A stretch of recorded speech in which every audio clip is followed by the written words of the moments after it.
The global community is today, 5th May 2023, commemorating World Environment Day to put the spotlight on the need for environmental conservation. Due to degradation of the environment, climate change has become a reality and farmers are experiencing challenges. Dr. Yona Baguma, the Director General of the National Agricultural Research Organization, NARO, says many farmers and enterprises, including those dealing in maize and other cereals, are registering losses.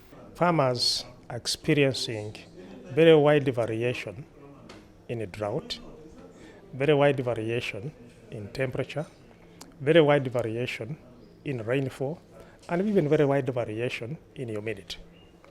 And all this has impacted severely on the performance of crops, severe on the performance of livestock, severe on the performance even of tree forestry resources, and severely on the general biodiversity we have in the country. The same thing is happening to the fisheries subsector. The moment the water levels temperature increases, it affects also the fish survival levels in the waters. Dr. Baguma explained that NARO has come up with different strategies to help farmers cope with challenges arising from the effect of climate change. As NARO, we've been able to come up with drought-tolerant varieties. We have some of the drought-tolerant varieties, like a case of, say, bazooka in maize.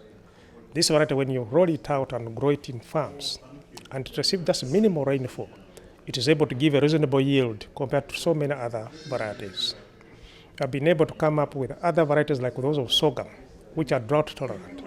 We're also coming up with varieties of beans, which are drought-tolerant. And these have helped farmers to be able to cope with the effects of climate change. In livestock, we've recently introduced a new breed of cattle, what we call the Viking Jazz. It is able to stand extreme heat, so extreme temperatures, but at the same time give farmer a reasonable yield of milk. And it's also able to grow and sustain itself on low levels of feed compared to other traditional animals that we have, for example, like the Frisian cow. He appealed to the government to heighten the conservation capacity of its line agencies and also step up sensitization of farmers on climate change mitigation and coping. As a country, we have to boost our capacity in conserving these species for the future. And that calls for investment in a regional biodiversity genetic resources hub, which we should have with us to preserve for today, tomorrow, and generations ahead. Dr. Baguma made the remarks after NARO signed a Memorandum of Understanding with Church of COU Family TV to complement and enhance service delivery and create value. This is about us disseminating the information that National Research Organization does in terms of research. We are going to be the arm that disseminates that information so that we can tell the farmers what is happening in this research institute, but also be able to communicate to any other technologies that is being manufactured, that is being produced in this country.